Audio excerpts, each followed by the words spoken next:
Hello my dear student, स्वागत है आपका सभी विद्यार्थियों का एग्री पावर जयपुर के ऑनलाइन प्लेटफॉर्म पर। ये जो क्वेश्चन सेशन है, ये जो प्रश्नोत्तरी है, ये स्पेशल सहायक कृषि अधिकारी कोर्स के लिए है।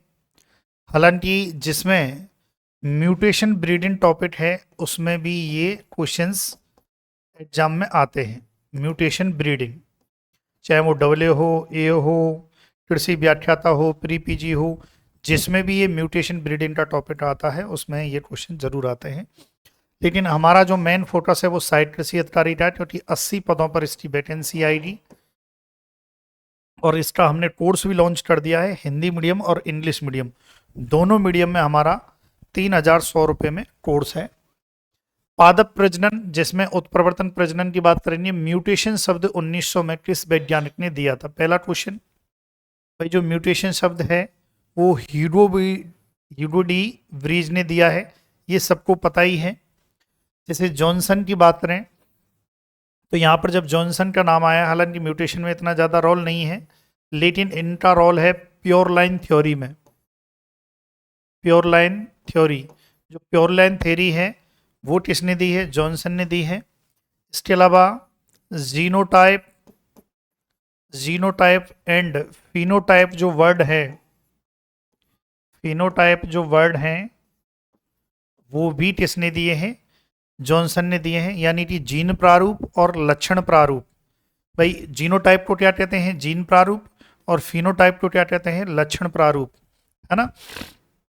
ये हैं वॉटसन और गुस्ताफसन, है ना, ये अलग हैं। इनका आगे हम आगे देखेंगे इसके बारे में। तो आपको याद रखना है, तो आंसर क्या जाएगा? ए ह्यूगो डी व्रीज जाएगा। एट्स किरणों, क्वेश्चन है कंप्लीट वही थी। एट्स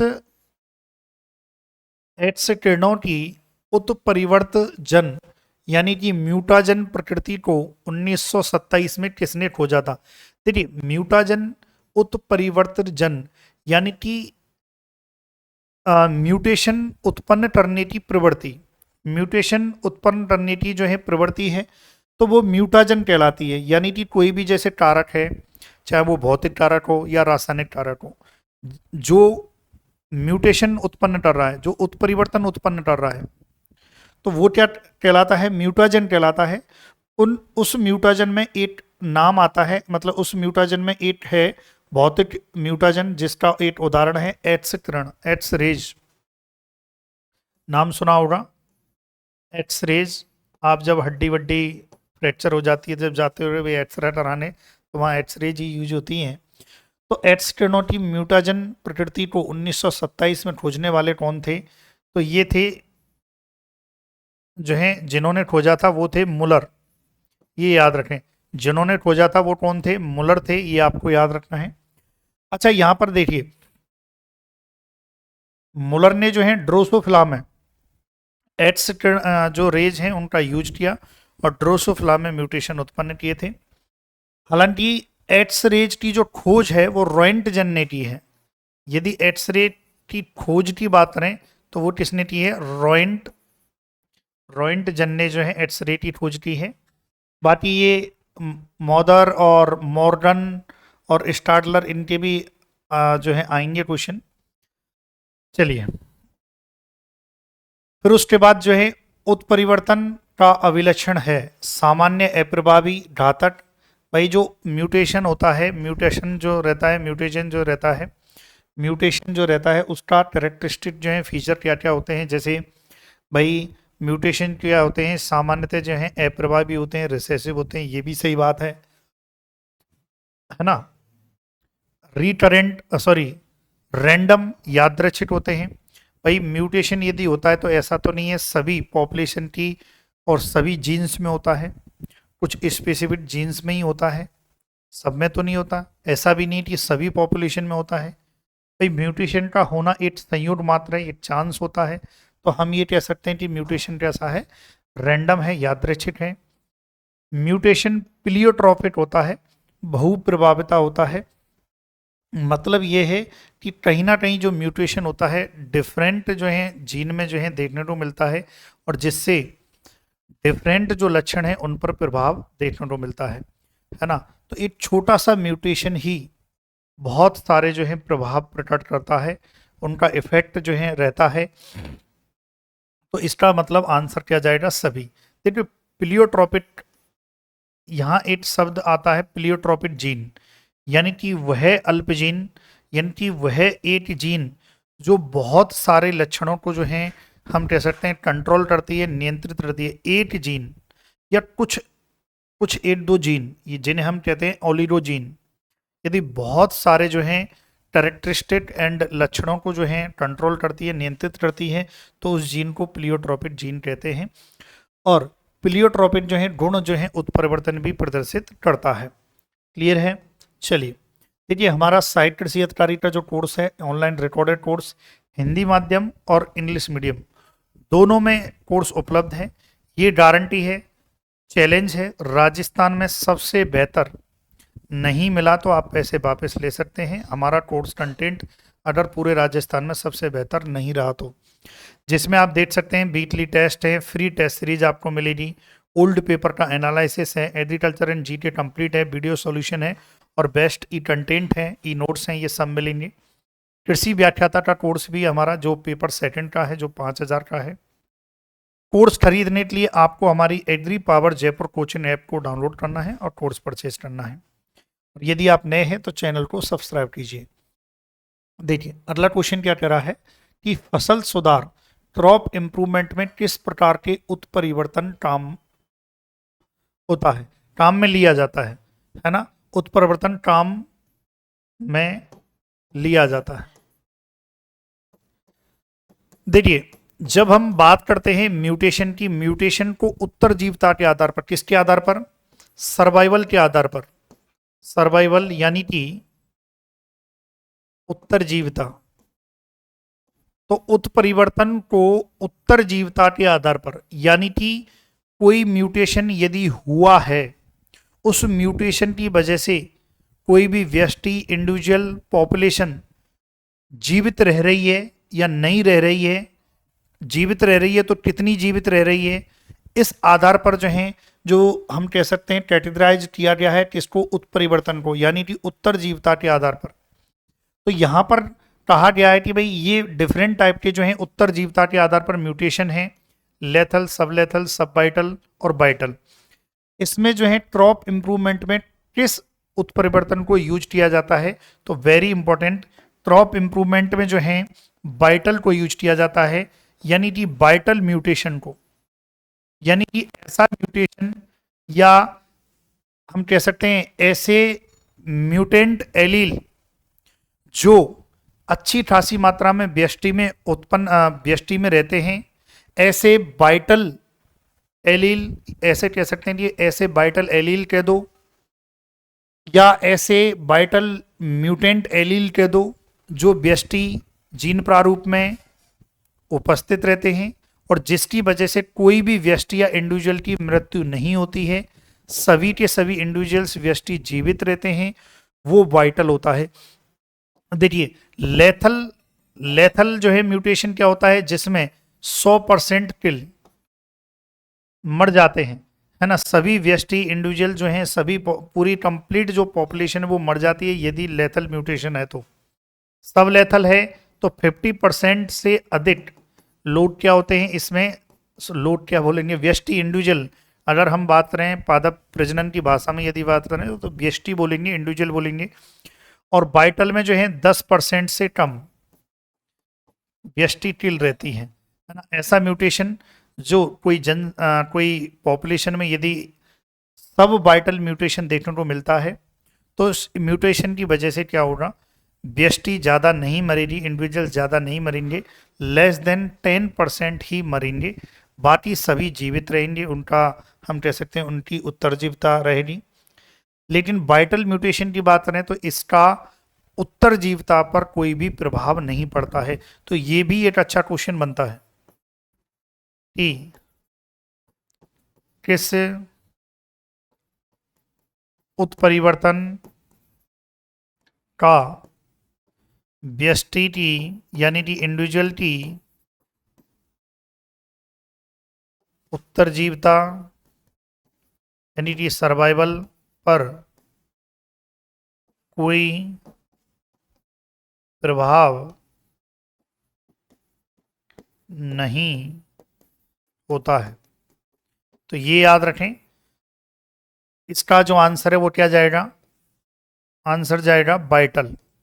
बाइटल पर कोई भी, उत्तरजीवता पर कोई भी प्रभाव नहीं पड़ता है, ये आपको याद रखना है। ये क्वेश्चन आपसे पूछा जा सकता है। सबसे ज़्यादा यदि बात करें, सबसे ज़्यादा जो है जो म्यूटेशन देखने को मिलता है, वो सबसे ज़्यादा जो है व्यष्टि में म्यूटेशन देखने को मिलता है, तो सब वाइटल देखने को मिलता है। ये भी आपको ध्यान रखना है। ये बाइटाटा जो है, जब आप हमारा कोर्स लोगे तो कोर्स में हिंदी माध्यम और इंग्लिश मीडियम दोनों में सेपरेट बहुत अच्छे से पढ़ाया हुआ है। फिर उसके बाद आ जाइए, क्या है, निम्न में से कणीय विकिरण यानी कि पार्टिकुलेट जो है, पार्टिकुलेट रेडिएशन जो है, ऐसी रेडिएशन जो पार्टिकल के रूप में रहती है, उसकी बात हो रही है और का उदाहरण है। तो इसमें जो है कणीय जो है, जब आप देखेंगे, अगर आप देखेंगे फिजिकल फिजिकल म्यूटाजन, जब आप पढ़ेंगे फिजिकल म्यूटाजन में दो प्रकार के जो है विभाजित किया है फिजिकल म्यूटाजन को, आयनाइजिन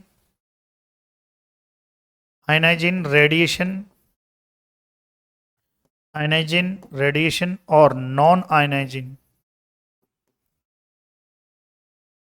यानी कि आयनकारी और अन आयनकारी। अब इसको भी फर्दर जो है डिवाइड किया है दो में जो है, एक तो कणीय यानी कि पार्टिकुलेट कणीय और अकणीय। तो कणीय में यदि बात करें तो आप देख सकते हैं अल्फा और बीटा, ये दोनों जो हैं इसमें आते हैं पार्टिकुलेट में। इसके अलावा तीव्र न्यूट्रॉन और तापीय न्यूट्रॉन ये भी आते हैं। तो आंसर क्या जाएगा, ए और बी। एक्स किरण जो है, एक्स रेज की बात करें तो एक्स रेज आपके इसमें आएगा भाई, है ना। एक्स रेज जो है अकणीय, नॉन, हम कह सकते हैं नॉन पार्टिकुलेट में आएगा, या है ना, ये ध्यान रखें, ए पार्टिकुलेट में आएगा। और जो पराबैंगनी किरणें हैं वो नॉन आयनाइजिन में आएंगी, यानी कि अल्ट्रावायलेट जो रेज हैं वो नॉन आयनाइजिन फिजिकल म्यूटाजन का जो है उदाहरण है। ये पूरा जब आप डिटेल से पढ़ोगे तब और ज़्यादा जो है। चलिए फिर आगे बढ़ते हैं। हाँ भाई, चैनल को सब्सक्राइब कर दें और हमारा साइट कृषि अधिकारी का जो कोर्स है वो भी आप agri power Jaipur coaching app से डाउनलोड करें, सॉरी बाय नाउ करें वहाँ से। अरुणा और सौभाग्य कृषि प्रसिद्ध उत्परिवर्तन किस्म है, मसूर, अरंडी, सूरजमुखी। देखिए इसकी हैं, ये कैस्टर की हैं, कैस्टर की हैं, ये ध्यान रखना है ना। बहुत देखो, उत्परिवर्तन किस्म से भी क्वेश्चन आता है। जैसे एक नाम मैं बता देता हूँ, जैसे गेहूं, गेहूं की आपने देखी होगी सरबती, सरबती सोनेरो, सोनोरा, ये आपने देखी होगी, है ना, नाम सुना होगा। इसके अलावा जैसे हाँ बात करें धान, धान में जैसे प्रभावती, धान की प्रभावती है, जगन्नाथ है, जगन्नाथ है, ये आपने नाम सुने होंगे। ये सब जो है धान की म्यूटेंट वैरायटी होती है कि नहीं। इसी प्रकार से जो है अरुणा और सौभाग्य जो है अरंडी की जो है म्यूटेंट वैरायटी है, ये आपको ध्यान रखना है। चलिए ये कुछ और म्यूटेंट वैरायटी है, ये आप लिखिए। चलिए जैसे कपास की है MCU4, है ना, ये कपास की MCU7 जो है कपास की म्यूटेंट है। म्यूटेंट को हम पूरा डिटेल में और देख लेंगे बाद में, म्यूटेंट वैरायटी को। जीन उत्परिवर्तन को सबसे पहले, ये 1900 नहीं है, ये 1800, ये गलत है इसमें, लगभग एग्जैक्टली ये जो डेट है वो 1891 के आसपास है ना। आप ईयर छोड़ दो, 1791 जन 1891 में, एग्जैक्टली मुझे याद नहीं आ रहा है। चलिए वो छोड़ो डेट को। जीन उत्परिवर्तन को सबसे पहले भेड़ों के झुंड में देखा था। एक इंग्लैंड के फार्मर थे सेटराइट। कौन थे, इंग्लैंड के जो है एक किसान थे सेटराइट, उन्होंने जो है भेड़ में देखा था। उस भेड़ में क्या देखा, जो एक छोटी टांड देखी, उसने देखी छोटी टांड, एक मेमना था और वो छोटी टांड वाला पैदा हुआ था, एक टांड उसकी छोटी थी। और इस प्रकार से जो है एक नस्ल भी बना दी जिसको एंट्रॉन नाम दिया था, एंट्रॉन, इसको क्या कहा, एंट्रॉन कहा। चलिए सेटेराइट हो गया। और देख लेते हैं, उत्परिवर्तनों का विधिवत अध्ययन किसने सन 1910 में फलमट्टी में किया था। उत्परिवर्तनों, म्यूटेशन का जो है 1910 में फलमट्टी पर जो है ये किया है टीएच मॉर्गन ने। इसने किया है टीएच मॉर्गन ने।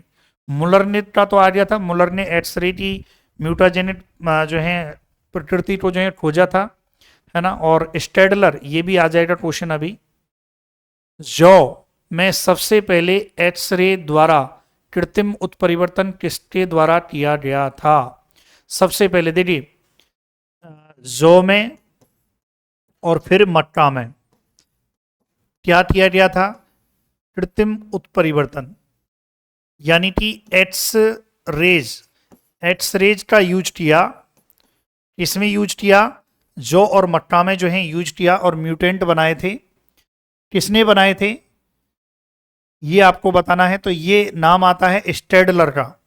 किनका आता है, स्टेडलर का आता है, ये ध्यान रखना है आपको, स्टेडलर का आता है।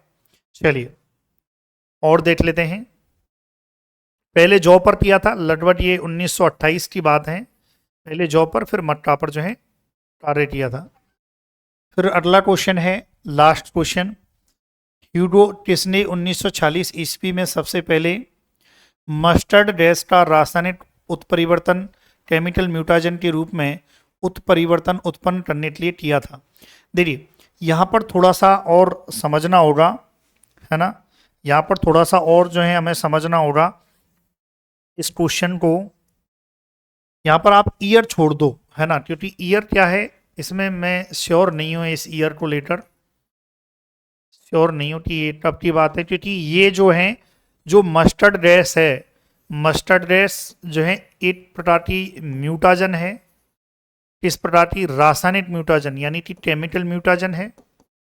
इस केमिकल म्यूटाजन की वजह से क्या होगा, म्यूटेशन क्रिएट किए गए, म्यूटेशन, है ना। और इसकी म्यूटाजेनिक जो प्रकृति है उसको खोजा था आयरबैट ने। एक महिला थी ये आयरबैट जो है, इन्होंने ये द्वितीय जो विश्व युद्ध था उसके आसपास जो है इन्होंने खोजा था। तो इसलिए ईयर थोड़ा सा क्या है कि इसमें मैं श्योर नहीं हूँ।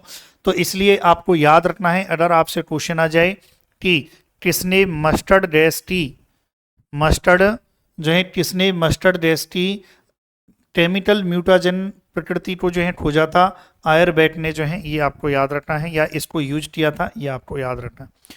ठीक है। अब ऐसे ही हमारे जो क्वेश्चंस हैं वो और भी हैं, ये तो आपके लिए जो डेमो के तौर पर था।